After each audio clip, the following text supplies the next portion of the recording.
Hello friends, Sumit चांद this side. स्वागत है आपका आपके अपने चैनल सोच में। दोस्तों, आपके साथ एक बहुत इंपॉर्टेंट अपडेट शेयर करनी थी। जो मितेश अग्रवाल जी हैं, जो आरएमसीएल के एमडी थे, उनको भी रिसेंटली अगवा कर लिया गया, उनको किडनैप कर लिया गया। एक फिल्मी स्टाइल से पूरा का पूरा प्रोसेस हुआ। तो इस पूरे क्या बोलते हैं, जो अभी ये हुआ है पूरा का पूरा इंसिडेंस हुआ, इससे हम क्या सीख सकते हैं, हम इस पे ज्यादा फोकस करेंगे, ना कि ये कि हुआ क्या। इसके अंदर हम ज्यादा नहीं घुसेंगे। तो बेसिकली थोड़ा सा हम जानते हैं कि हुआ क्या कि आपको पता है कि आरएमसीएल जो कंपनी है, वो उसका एक गैलेक्सी प्लान था, जो कि प्योर स्कैम था, जिसको हमने हमारे सोच चैनल पे भी हमने लोगों को बताया था कि आप इस स्कैम में बिल्कुल मत पड़ना। आरएमसीएल का जो ये गैलेक्सी प्लान है, ये टोटली स्कैम है और ये एक फ्रॉड है, और इसमें लाखों लोग अपना करोड़ों रुपए खो देंगे। और हुआ भी यही कि 7 अगस्त को जब फ्यूचर मेकर का अरेस्ट हुआ, शाम को ही उन्होंने डर के मारे क्या किया, अपना प्लान बंद कर लिया। और 8 तारीख से वो प्लान आरएमसीएल ने बंद कर लिया। और फिर भी मैं ये नहीं समझता कि लाखों लोग जो इस कंपनी में काम कर रहे थे, उनमें से फिर भी कई ऐसे लोग फिर भी रह गए कि जो अभी भी उस कंपनी में काम कर रहे थे।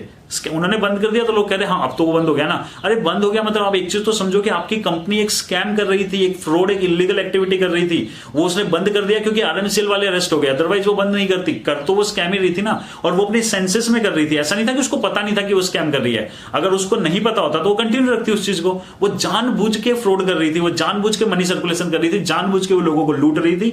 जैसे उसको पता लगा ये तो अरेस्ट हो गया, अब तो हम भी अरेस्ट हो सकते हैं, उसने इमीडिएटली उसको बंद कर लिया। क्योंकि वो पूरा का पूरा एक सोचा समझा एक्शन था, वो सोचा समझा फ्रॉड था, वो अपने आप ऐसे ही नहीं हो गया था। अब हुआ क्या, मैं हमेशा दोस्तों एक चीज बोलता हूं कि होता क्या है कि हर डायरेक्ट सेलिंग कंपनी एक स्कैम नहीं होती, बट हर स्कैम जो है वो डायरेक्ट सेलिंग कंसेप्ट को यूज करता है, जिसकी वजह से जो इतना ब्यूटीफुल और इतना पावरफुल कंसेप्ट है डायरेक्ट सेलिंग, वो बदनाम हो रहा है। क्योंकि लोगों को एजुकेट नहीं होते, लोग एजुकेट होकर ज्वाइन नहीं करते, लोग मोटिवेट होकर ज्वाइन कर लेते हैं। एक मोटिवेशन के ऊपर लोग उनसे बातें करते हैं, तुम करोड़पति बन जाओगे, तुम अरबपति। एक कोट पैंट में बंदा आता है और हमें उनको लगता है कि नहीं ये तो हमें बहुत अमीर बना देगा। और इसमें लोगों की भी गलती नहीं है। एक्चुअली में लोग ऐसा नहीं है कि क्या बोलते हैं, पैसा देख के ही सिर्फ चले जाते हैं। होता क्या है, लोग बहुत भोले भाले हैं। स्पेशली अगर मैं बात करूं कि हमारे जो विलेज साइड की अगर मैं बात करूं, तो लोग ना मतलब लोग पैसा कमाना चाहते हैं, लोगों के ड्रीम पूरे नहीं होते हैं लोगों के ड्रीम पूरे।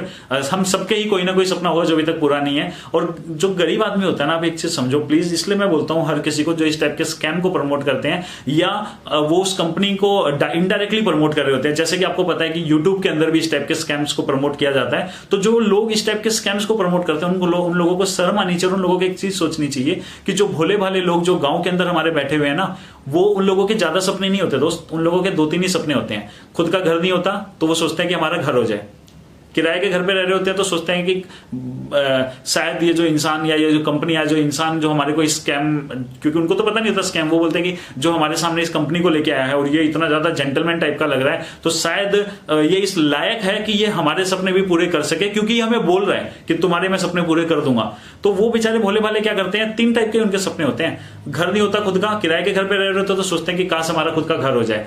बेटी होती है तो सोचते हैं कि काश हमारी बेटी की अच्छे से शादी हो जाए। बेटा होता है तो सोचते हैं काश हमारा बेटा अच्छे से सेट हो जाए और वो एक अच्छा अर्निंग करने लग जाए। बस ध्यान से देखा जाए तो सिर्फ 3 ही सपने इन लोगों के, और इन्हीं लोगों के सपनों को आप लोग इनकैश कर लेते हो। इन्हीं लोगों के सपनों को, इन्हीं लोगों को बेच के इन्हीं लोगों के साथ धोखाधड़ी कर देते हैं इस टाइप की कंपनी और इस टाइप के लोग। और इन लोगों को शर्म आनी चाहिए, लेकिन फिर भी लोग कर रहे हैं। तो चलो उसके ऊपर तो हम कुछ नहीं करते, हम अपना बस प्रयास करते रहते हैं सोच चैनल पे कि हमें जैसे ही कुछ ऐसी चीज पता लगती है, हम आपके साथ उस चीज को शेयर करते रहते हैं। तो दोस्तों हुआ क्या कि अब वही था कि आरएमसीएल बंद हुआ, उन्होंने थर्ड टेंपल शुरू कर दिया।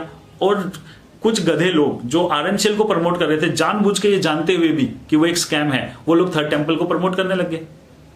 वो लोग उसमें आ गए। यार देख तो लो, तुम मतलब कितनी बार समझोगे, इतना तो समझ में आता है ना। और तुम फिर भोले भाले लोगों को लूटने के लिए निकल गए थे। हुआ क्या, आरएमसीएल का जो गैलेक्सी प्लान था, जिसमें लाखों लोगों ने अपना करोड़ों रुपए लगाया था, उनका पैसा जब डूब गया तो उन लोगों का जो गुस्सा था, पुलिस कुछ कर नहीं रही है, एक्शन कोई हो नहीं रहा है, तो उन लोगों ने क्या किया, जब ये अभी पटना में गए थे, पटना से जब एयरपोर्ट पे जा रहे थे, एयरपोर्ट में इनकी गाड़ी को, एयरपोर्ट पहुंचने से पहले गाड़ी को ओवरटेक किया उन लोगों की गाड़ी ने, और पटना से इनको उठा के किडनैप करके वो लोग गया चले गए। फिर इमीडिएटली पुलिस को जब इंफॉर्मेशन मिली कि ऐसे करके वो जो एमडी थे, जिन्होंने इतने हजारों करोड़ का फ्रॉड किया है, लाखों लोगों को ठगा है, उन लोगों का गुस्सा इतना बढ़ गया कि लोग ही उनको उठा के ले गए। तो फिर पटना पुलिस ने पूरा का पूरा, बिहार पुलिस ने कोऑर्डिनेट किया और उनको गया से उनको छुड़ा के पुलिस ने अपने पास लेके गए और उनको अरेस्ट करा।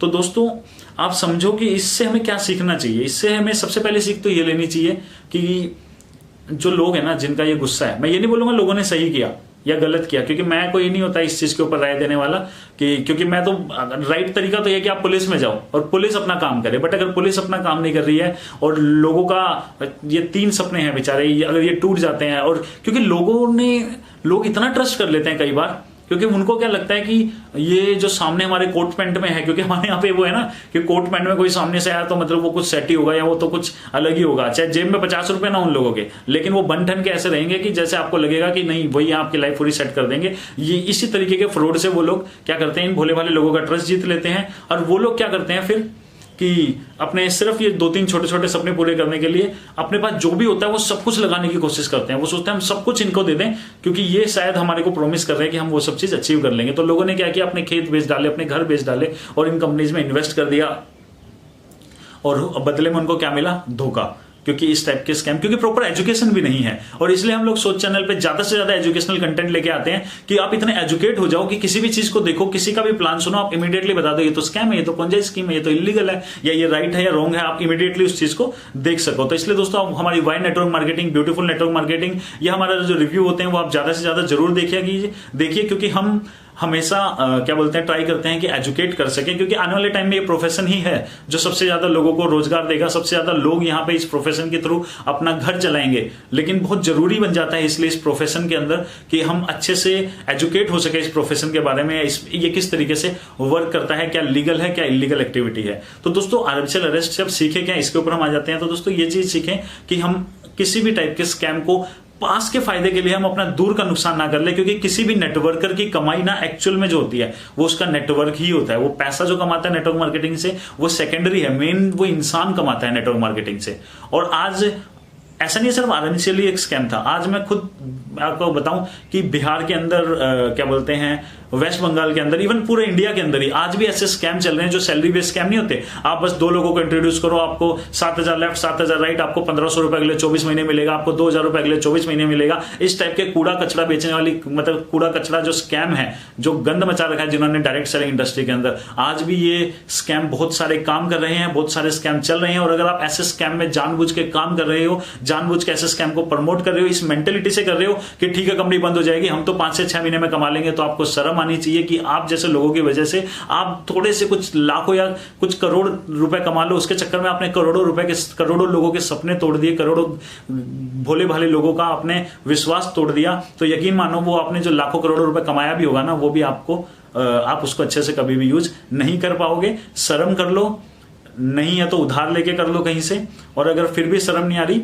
तो फिर अगला नंबर आपका ही होगा। जैसे अभी इनको उठा के लेके गए ना, अगली बार कोई आपको उठा के लेके जाएगा तब आप बोलना कि सॉरी मेरे को तो नहीं पता था, मैं तो कंपनी का बस प्रमोटर था, मेरे को माफ कर दो। जो इस तरीके की जो बातें कर रहे हैं ना, जो लोग आज की डेट में कर रहे हैं, इनको सबको पता है इस टाइप के स्कैम जो प्रमोट कर रहे हैं आज की डेट में सबको पता है कि ये कंपनी भाग जाती है 5 से 6 महीने 8 महीने के बाद, लेकिन तब भी कर रहे हैं। तो दोस्तों इससे सबसे बड़ी चीज हमें क्या सीखना चाहिए, हमें एजुकेट होना चाहिए। और जो ऐसे स्कैम्स को जो प्रमोट कर रहे हैं उनको यहां से एक सबक लेना चाहिए कि आज मितेश अग्रवाल का नंबर था, शायद वो बहुत बड़े आदमी हैं जिसकी वजह से पुलिस ने बड़े उनको ढूंढा और उनको बचा लिया।